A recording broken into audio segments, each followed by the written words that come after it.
Good evening. Welcome to the ordinary meeting of the Finance and General Purposes Committee of Ramsgate Town Council. Item 1 on the agenda is apologies. Do we have any apologies? We have apologies from Councillor Young, who's unwell, and Councillor Hetherington and Driver, who have personal commitments. Thank you. Item 2 is declarations of interest.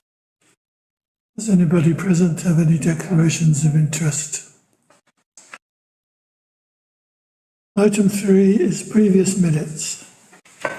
Approve the minutes of the extraordinary meeting of the Finance and General Purposes Committee held on the 3rd of December 2025.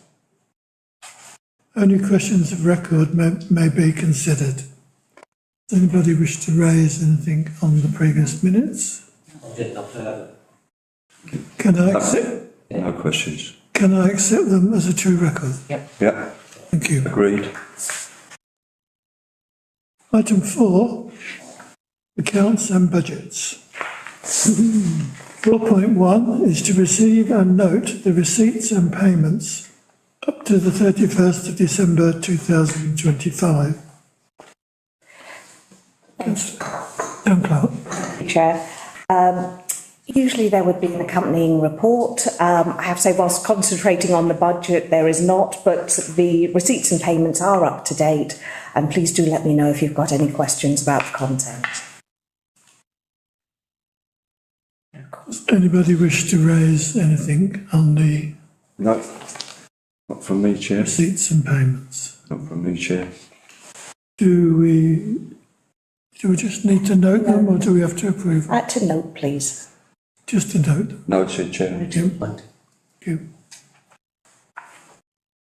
Item 2, 4.2, is to receive a second draft of the 2026 Town Council budget and to consider if any further amendments need to be made before the Council is asked to approve the budget on the 28th of January.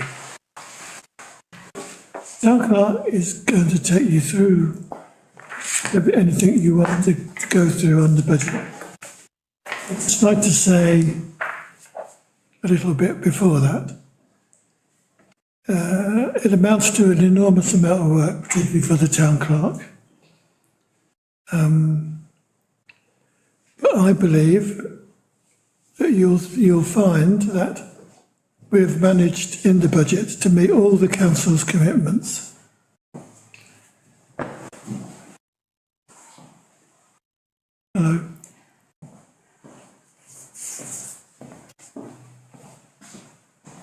Including the enhanced funding that was requested for town promotion,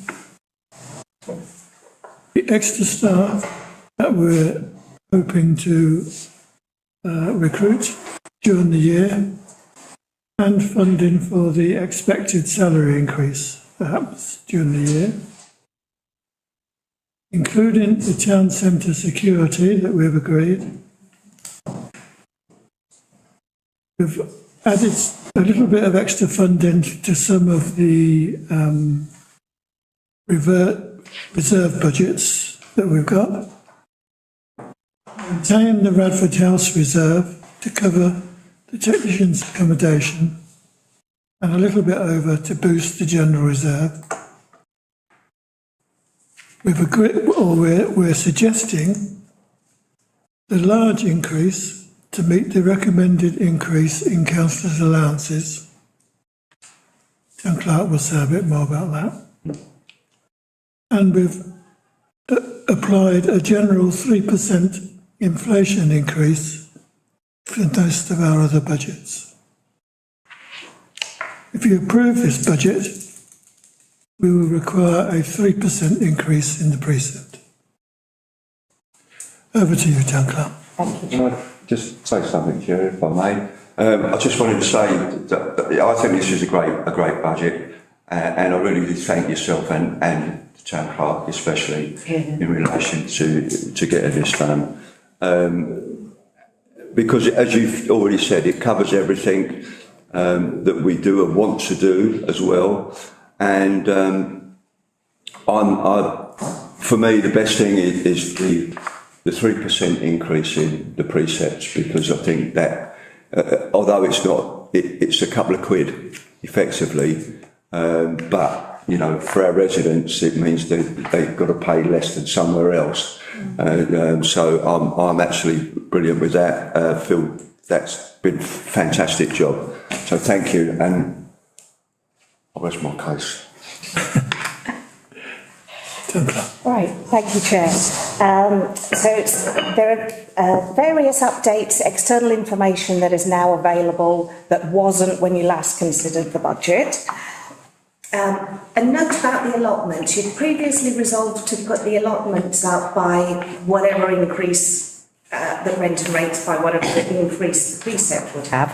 Just to note, though, that you have to give the allotment tenants 12 months' notice, and so the bills go out in late October. So it's just to highlight to you that if, say, there was a 3% increase, Yeah. which could only kick in 12 months' time, the bills that would go out in October would have to be part at the current rate and part at the new rate. Yeah. Basic parish allowance, the quadrennial review to be considered by the East Kent Joint Independent Remuneration Panel recommends the introduction of a new band for larger councils, which is those towns with over 30,000 residents.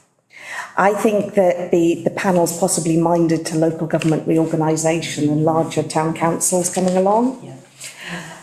The sum that is recommended is £1,140 per member, whereas at the moment it's £600. That increased recommendation is what is included in our budget. The council, I think, is quite justified in awarding that sum or a lower sum. I think if you go into the grounds of resolving a higher amount than that, it's difficult to justify. Yeah, I agree. Whether we take all that, this is down to you at council. The Custom House sublet, because it's a commercial matter, I won't give the sum in the meeting, but it is in your report that we've now had our rent review valuation for the restaurant, and the rent recommended in this is in the budget. Do they know? Do our tenants know? Yes. And are they delighted? Oh. That would be more. We're not delighted. I want to be delighted. As you previously resolved, the ward grants have been increased to £700 per member from £600. The capital projects and asset acquisition budget and new project budget have been amalgamated into the one new projects and asset acquisition budget.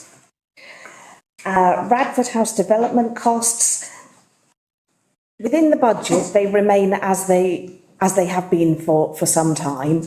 However, we obviously know that with a change in the design team and plans for Radford House, we plan to spend less than this. But I think until such time as quotes are actually being confirmed, the budgets have not been reduced. The salary budget has been updated to include the local council consultancy service proposal that you are considering later in the agenda. Private security, the budget contains the sum for the remainder of the 6-month trial period only. If members decide to extend this trial, you would need to consider where to find the budget elsewhere. The budget that was sent to you at the time of writing this report had a 4% increase to the precept. However, the chair had some ideas for things just to have a look at, see what they do, and as we are a bit closer to the financial year, first of all was a rearrangement in how things look. So let's see, when we get down to all these reserve budgets, the version that you had on Friday, you had an income and an expenditure that were more or less the same. And it was basically to show that these were sums that were carrying forward. And so effectively, in many cases, we're just cancelling each other out. But the chair pointed out that it was difficult to then see what was actually required from the precept in respect of these budgets. Yeah. So I've now put the reserves on a separate sheet. So this is actually the sum of those reserves. All of the headings are you're familiar with. There's nothing new there. But it means that in the full budget, you're then only looking at things that relate to the precept. For example, increasing the election costs in advance, building up the sum required for May 27. When doing this, though, I became aware that our general reserves had, in reality, in our bank account, had an extra £43,000 in it. As you do, but not at home. The sum of No, I know, my home's gone. keeping a general reserve, and this is for emergencies. This is not to be dipped into. Ideally. And the sum of 240,000 is approved in our reserves policy and is the sum recommended by our auditor. The extra 43,000 that is in reality in the bank is the VAT reclaim from last year. But next year we can drop this back down to £240,000, which means that there's more money, extra 43,000 to put into the general mix. And so one of the things that the chair had recommended was he felt that the 4% increase, which seemed appropriate 3 months ago when starting the budget, was a bit high, and to drop it down to 3. So the pink is where there's been something changed since. 3 being what they think inflation will be next year. Yeah. So the pink is where there's something changed from the last version we had. And if you and so if you drop these things down to 3%, and we've got that extra 43,000 in the mix, it actually allows the precept to drop from a 4% increase to a 3% increase. Wow. And then there's the balancing figure. There's a surplus 13,781. For the purpose of balancing the budget, I've added it to the new projects and asset acquisition budget. And then this balances with a 3% increase to the precept. And to put that into context, 3% for Ramsgate Town Council is, on a Band D property, an increase of £2.65 a year, or 22 pence a month. Shocking. Can't complain. And of course, less than that for Band B, which the majority of our properties are. Always That always frustrates me. We've got very few Band D in our properties here. So, it's better than it looks. So this covers the things that I believe the council has committed to and would like to do, and there's a budget for unknowns and new things to come in the next year. It hasn't eaten into the Radford House money, but of course it is up to members if you would like to make any directional changes. Even if we're wrong about the 3% inflation figure, we've got the reserves to cover it if we... Yeah. I generally speaking, I know none of us are residents and none of us in this room like our council taxes going up, but it has to be realistic that, you know, there is inflation and our costs rise according to inflation. And I think, you know, if we can stay at around about that kind of level, that is the ideal. Not even a cup of coffee. I mean, that, you know, coffee, going out and buying a cup of coffee is going to cost. Well, you can't, exactly. But you know, I was making, you know, the point is, it's like, you know, I'd rather it went up a little bit every year than suddenly find in 5 years' time that, you know, we cut back and then you have to have a much bigger increase, and it doesn't work. And we've tried it, we've tried it at different times, and you get caught out in it. So it was really supporting what you were saying earlier, and what you're saying about the 3% on the inflation. Yeah. So that is a good guide, I think. I mean, we don't know what's going to happen in the future post reorganisation, and that could throw all sorts of spanners in the works. But we don't know what those spanners are yet. So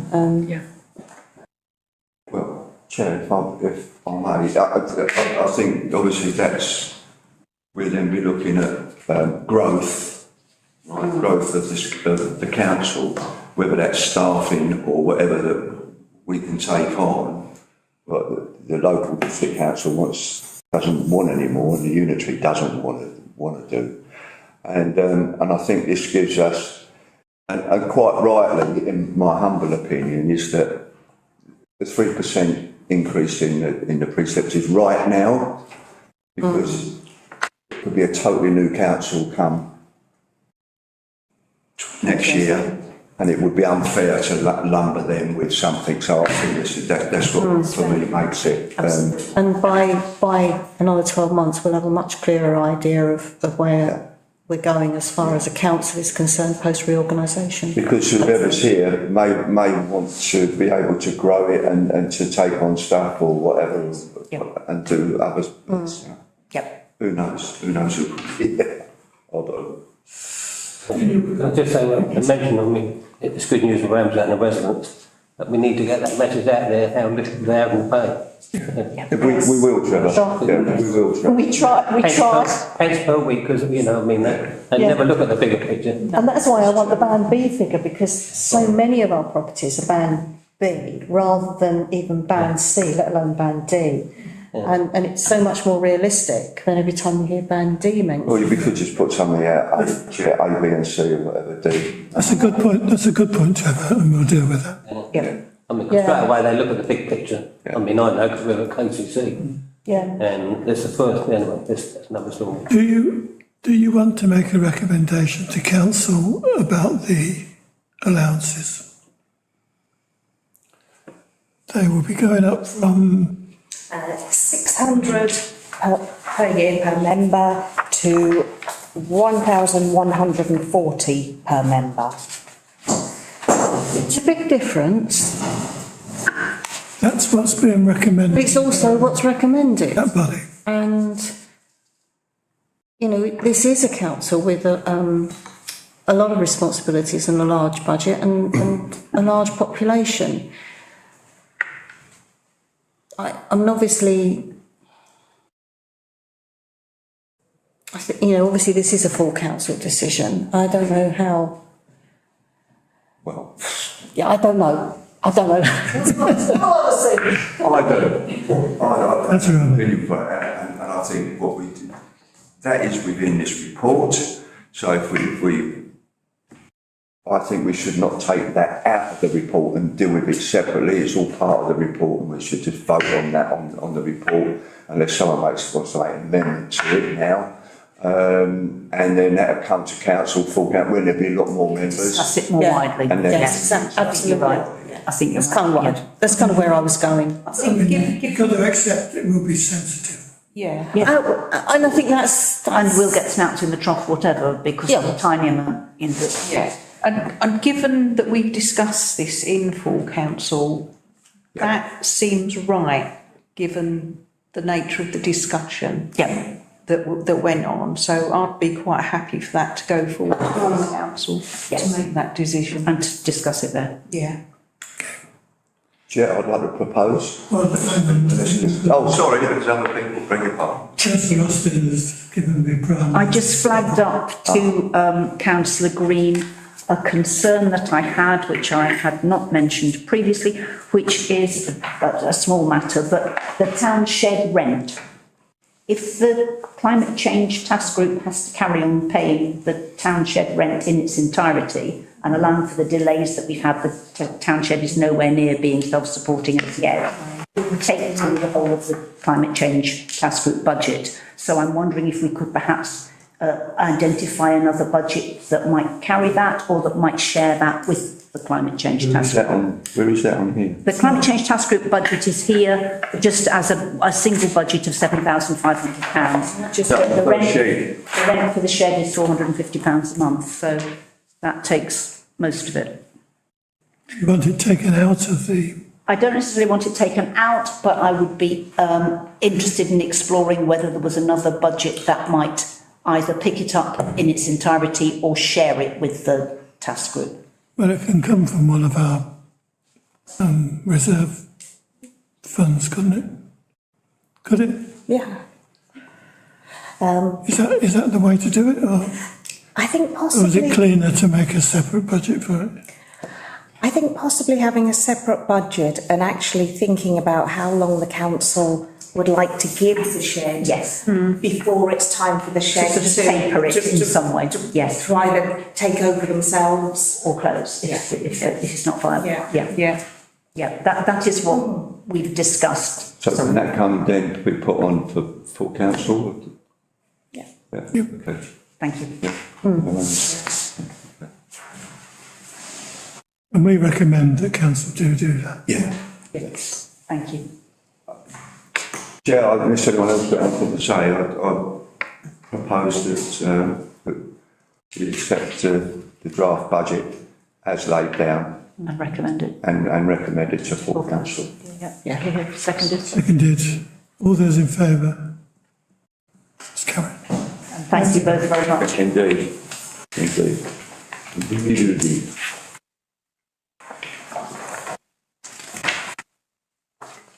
Next item 5, grant procedure, preventing duplicate grant claims.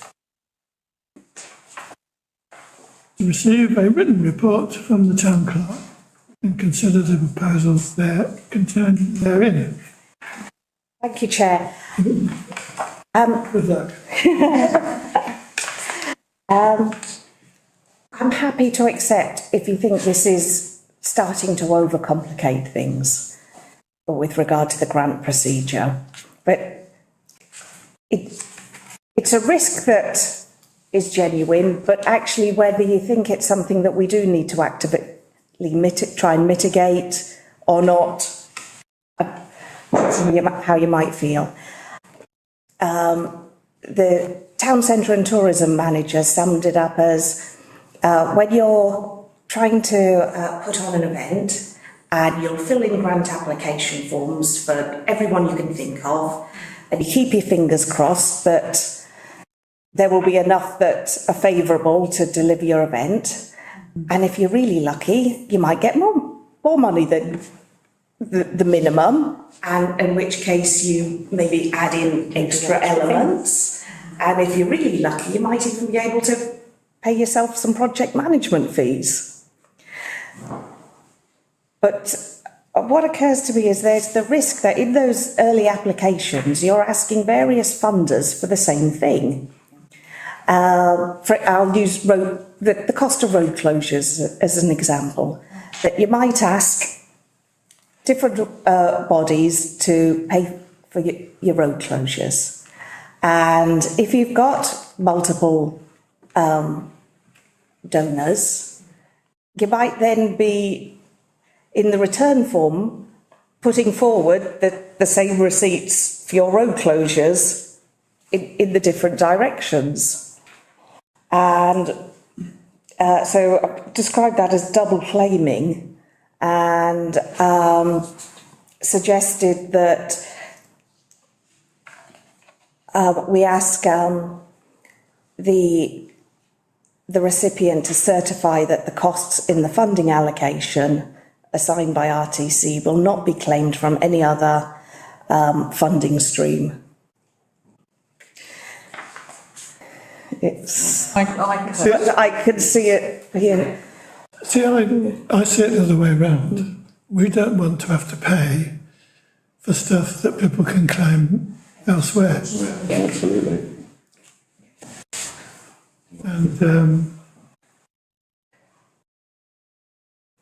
also, we want to know if they're claiming for a salary for anybody involved in their group. Yeah.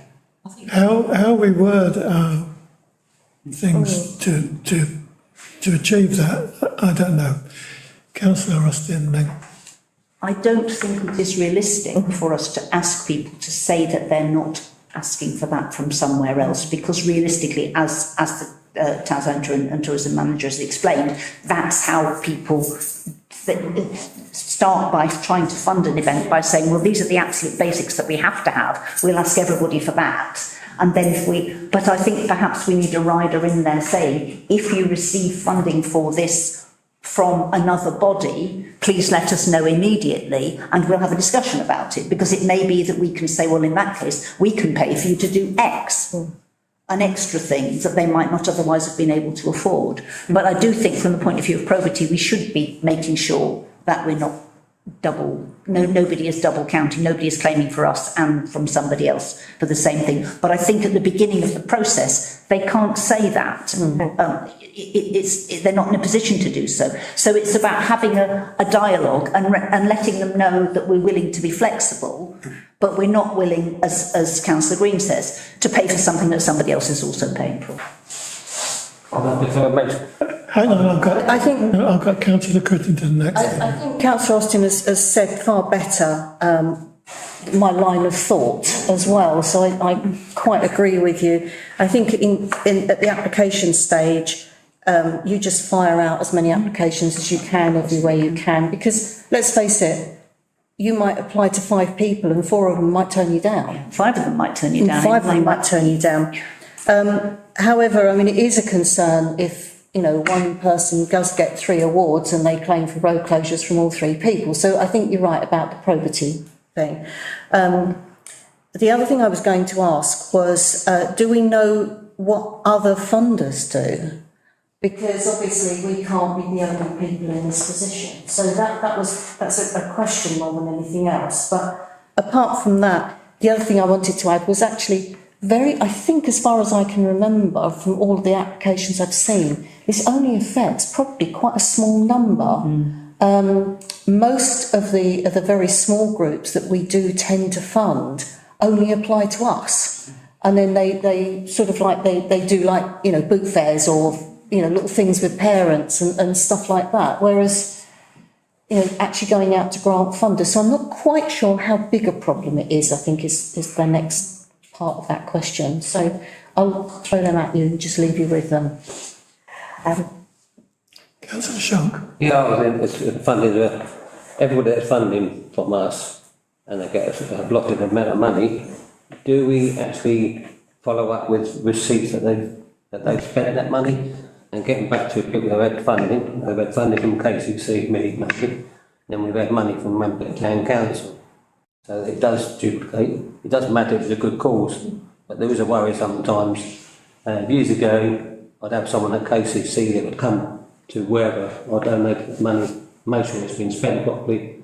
I don't think we've got that arrangement now, but they're pretty cute, as you are, and probably other. We do ask for a report back. Councillor Hudson. Quite often, we're not able to offer the full grant requested. So in cases where they do come back to us, there probably is a little bit of leeway there to allow them to continue to use the money elsewhere in the budget where we haven't been able to fully fund. So it's a great idea. I think it helps with due diligence. You know, I think at the end of the day, when there's a grant system there, it is open to abuse by a few people. But we will never know. And I just think this is a good piece of work. We should go forward with it, but additionally, we've got to accept that, you know, perhaps some people will need that extra money if they don't use it specifically on what is listed. I think this is something that can actually be helpful to applicants. I think if we present it in a way that shows the kind of funder we are, we want to be precise, we want to be correct, we want to do things with appropriate due diligence, but on the other hand, we are willing to be flexible because we understand that we may be applying to other funds, then it's actually helpful to the person who's trying to do that, because it helps them to track things, it helps them to make sure they're not double counting. But it allows them some leeway because we want them to succeed. We're depending on them to put money in. Absolutely. And Councillor Crittenden highlighted that there are some groups that only apply to us.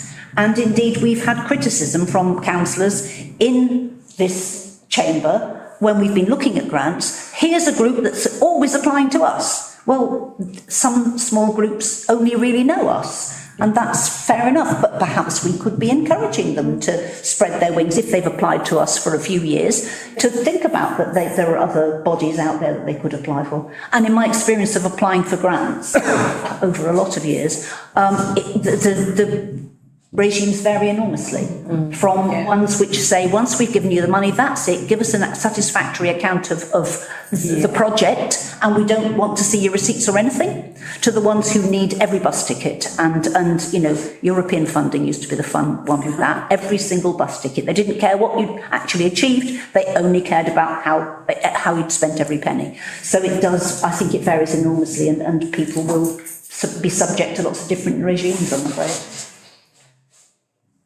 I'd want to make a comment in defence of those that do only apply to us because having filled out grant application forms, I can guarantee the criteria, you apply to 5 different bodies and the criteria is sufficiently different that you have to sit and write 5 completely separate applications. Yep. And we're asking this of people that are not professional grant funding and that want £250. Yeah. That want £250 for 5 hours work when they could be out there with the kids doing the volunteering. Exactly. So, I think we do need to bear that in mind, is that we, for small sums, it can be several hours work, and we're adding another layer on. And I know exactly where we have some bigger groups, but I think maybe. Yeah, I can see where it's coming from, but I was thinking perhaps more like bodies like the carnival or the lights on the back. Some of the winter festival's been multiple funded and possibly asked for sponsorship from other places. Yeah, thank you. I just think in relation to this, if we agree this, I mean, it's going to evolve, and I think it's not going to stay. You're not going to get it all nice and neat in a nice little package. It's going to evolve. And is that going to be a problem for you dealing with this, or do you think it's reasonably straightforward as far as you're concerned? I think the problem is keeping it simple. Yeah. I don't mean to throw you under the bus. Can I just say, been on many years sat here, and all councillors are all pretty savvy on this. If they keep coming back for more, there's nothing more, keep asking more if you can get it. They ask for 3,000. Sometimes I've heard some leaves off them half. And that seems to work. If they wanted 1,500, we'd give them 750. Because some of them have to make sure that they're doing their part as well. Money is we had to do more with less. We have to do that because we always get more requests than the money we've got. I think the real risk is just how much they have to cut back on what they, you know, we see they want to do this great big plan, but when we only give them half the money, they can't actually necessarily do what they wanted to do with it. You know, it is unrealistic, and there are some costs that you can't cut back on. So KCC's road closures are KCC's road closures, whatever they are. You know, we can't offer. You know, you take away half the funding, and sometimes all they're left with is paying for the road closures, where you can't then do the event because you can pay.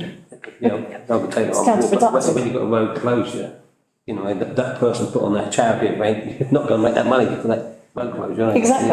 Exactly. So you can go back to KCC and try and get the road closure. Do you want to clarify what you can and what you can't do? Yeah. Actually, it's picking up what Councillor Austin said about encouraging the applicants to communicate, to say, you know, if they've received funding from elsewhere, let us know. It could be something that's then delegated to the grant scrutiny panel and myself, that if someone says, actually, I don't need your money for the road closure anymore, but can I put it towards my insurance? You feel like, well, that's in keeping with the council's decision. If they say, can I put it towards Paying myself. or, you know, we might think, I don't think that's in keeping with the council's intention, that one should go back to the council for consideration. I agree. Yes, absolutely. Yeah. And you think you can find appropriate lot of words to say. Yeah.